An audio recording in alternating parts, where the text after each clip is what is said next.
I feel like I've been in limbo and I'm stuck in Yuma. I keep trying to make it from Phoenix to San Diego, and Yuma's pretty much where I end up. Totally illogical, isn't it?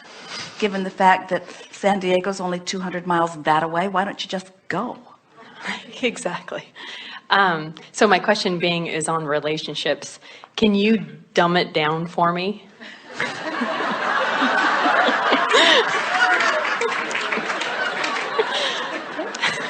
Well, because obviously I feel like I'm close to it, but it's just not happening. yes, we can give this to you in a way that will be easier for you to hear. So it is easy to see it relative to just pointing your car in the right direction and continuing to go, because that journey is quantifiable. It's easy for you to say it's 200 miles away, it's 199 miles away, it's 198 miles away, it's 197 miles away. So you are hopeful because you have evidence of your progress.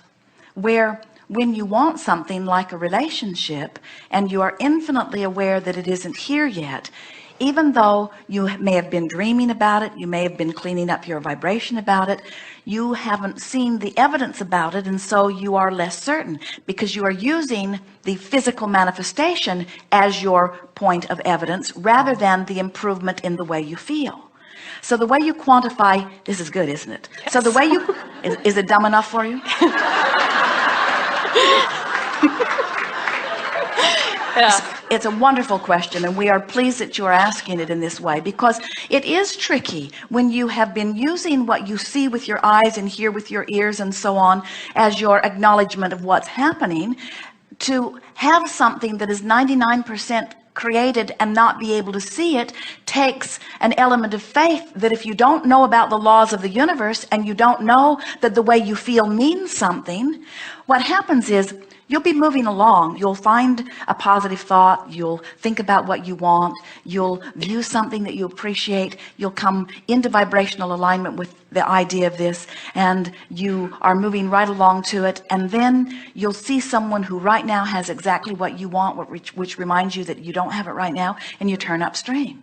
So all that's happening is you're turning toward it and away from it, and toward it and away from it, because you're letting what is control the direction of your thought rather than what you want to be. So the key is you have to take the relationship out of the equation. Take the guy out. Yes, for this reason, because did you hear us earlier when we said being without him has caused you to want him, and being with the wrong ones has caused you to specify what you specifically want? In other words, you have created this magnificent relationship that your inner being is already fully enjoying. We'll give you more about that in a moment. So as this relationship is already come to vibrational fruition and you're feeling good about whatever, you're moving toward it. As you feel bad, you're moving away from it. So the work has already been done relative to the creation of the relationship. Now your work is to hold yourself in vibrational alignment with the well-being that is waiting for you, which means your work now is to feel good. So this is the dumbing down part that we really want you to hear, and it is not a dumb question at all. It's the elementary question that you have posed so beautifully. You have to care about how you feel, not about the guy, because the guy's a sure thing. But when you pick up the stick that says my mate, you pick up the stick that has him missing on one end, and you don't believe he's present on the other. So every time you activate the vibration of relationship, it turns you upstream. Where if instead of activating the vibration of relationship, you were activating the vibration of things always work out for me, I'm getting to handle this, I know what I'm doing, I've been envisioning, my life has caused me to put him there, I know he's there, I don't have to worry about when he's coming, and you get focused upon other things that make you feel good, or things about that make you feel good, before you know it, you'll be there. What you want is a sure thing. It's just a matter of you allowing yourself vibrational alignment with who you are. So when your quest is alignment with who you are, we promise you your lover will be there. Well, what's happening with you is your picture of who you are and what you want is so vivid, and you are in the process of coming into alignment with that vivid picture. So the timing of this relationship is not because he's late in showing up. It's because you are wanting to come into alignment with who. It is so much better to be in alignment with who you are, him be in alignment with who he is. And when you rendezvous, you're two people in alignment who then recognize each other. But if you meet him before he's in alignment, or if you meet him before you're in alignment, then you miss it, you see. And that's all that's been happening. And that's just fine. Don't want to rendezvous with someone that is not in vibrational alignment with your total picture of what you are wanting. Agreed? Mm-hmm. So you are so on track. Everything is so unfolding perfectly. You have not one thing to be worried about. From what we know of your vibrational escrow and from what we feel of you, your sensation should be one of elation. You should be romping towards San Diego, not dragging your heels on the pavement. Right. Well, that's what I think. And don't let anyone else's criteria about how long it's taking, about where you're looking. You don't have to go looking for this. This will come and find you. Your role is to be happy. Happy, and in your happiness, you will be inspired to the conversations, to the rendezvous, to the actions. And don't worry. Don't walk into a room and look everywhere. Is it you? Is it you? Is it you? Is it you? Instead, say to yourself, you're there. I'll know you when I see you. And when all the bells and whistles go off, I'll take a second look. And until then, it's not you. Okay. Don't talk yourself into anyone. This one is going to feel great. Good morning, Abraham. Thank you very much for coming to Atlanta. Several years ago, you gave a practical example of attracting money. And the example was keep a $100 bill in your wallet and imagine all the things that you could buy with it, even if it were a pair of shoes that you couldn't fully afford. So, Therefore, practicing the feeling of prosperity. Yes. And so, I can't afford both shoes, but I could afford one of the shoes. And so you get a good feeling out of this. And this is a great practical exercise. So could you please give us a practical exercise for attracting love and the feeling of love? Well, we think you started with a very good premise and it dovetails perfectly into what we've been talking about all morning here, and that is, if you can find the feeling, then the other will come. Now, in this case, you're sort of looping around, and we get why you're doing it, and we understand that the processes that we've offered have sort of set you into that place. Let's be clear here.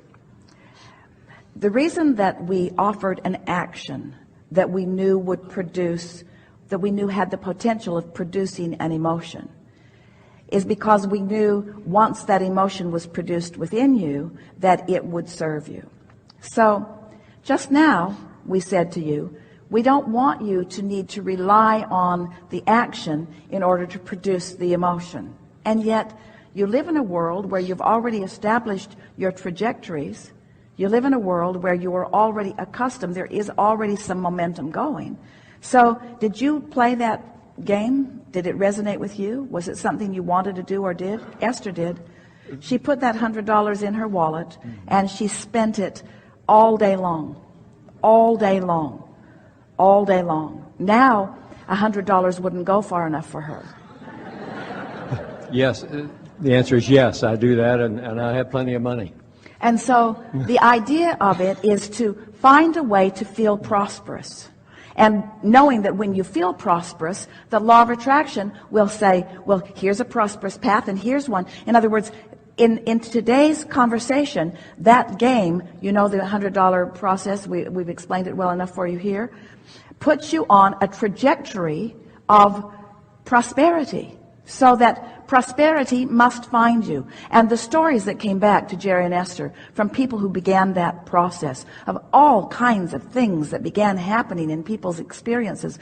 And the thing that made it most exciting for them and for us and for Jerry and Esther is that these people who were applying it now had an absolute correlation between the feeling that they had deliberately induced and the universal response to that feeling. So that's what you're asking for here. How can I find that feeling? Now, in other words, you could use that process to work for you, or you could use that process to work against you.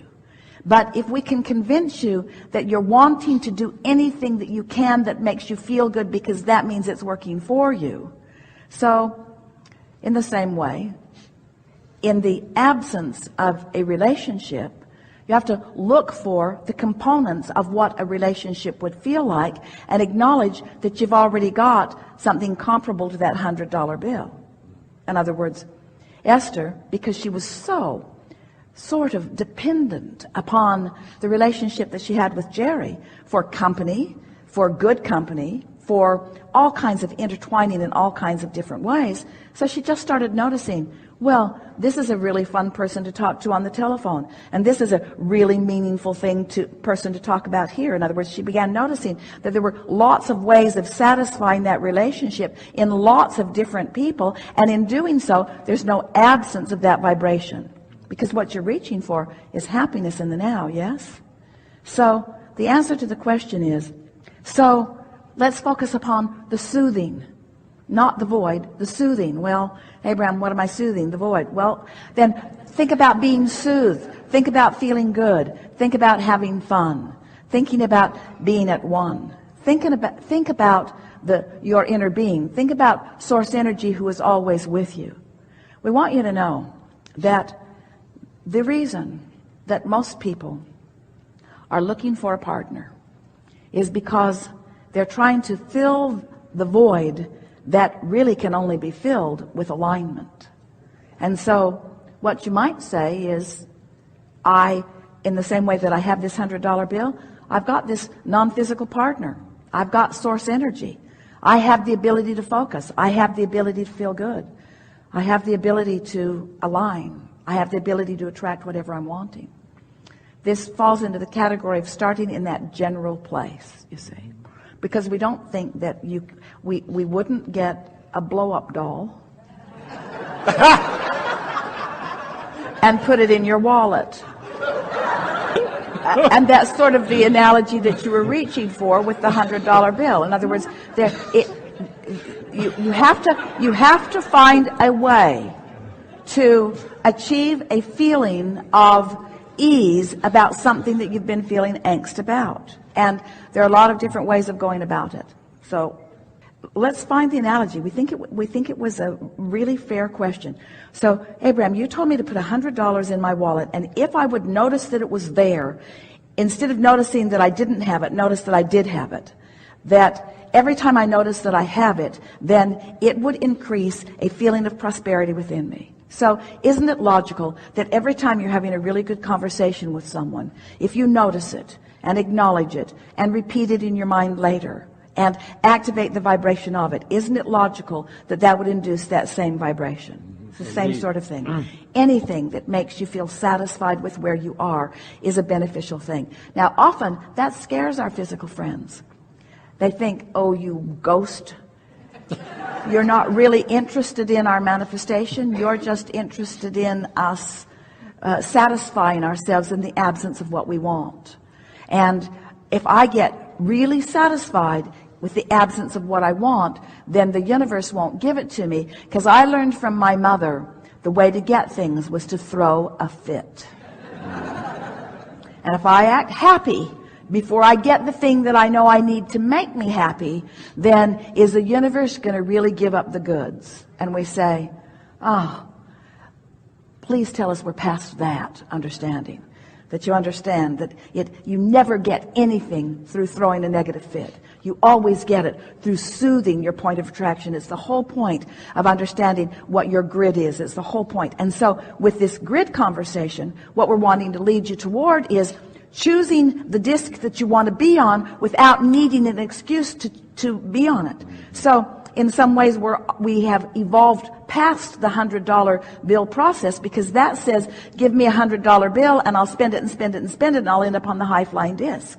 And we are now submitting to you that when you wake up in the morning, you're up there, just don't blow it with some screwy thought. Oh, that was a little blunt, wasn't it? When you wake up, you're there. You're there. You have vibrational currency. Just mean to stay there, and every day you'll get better at it. Every day you'll get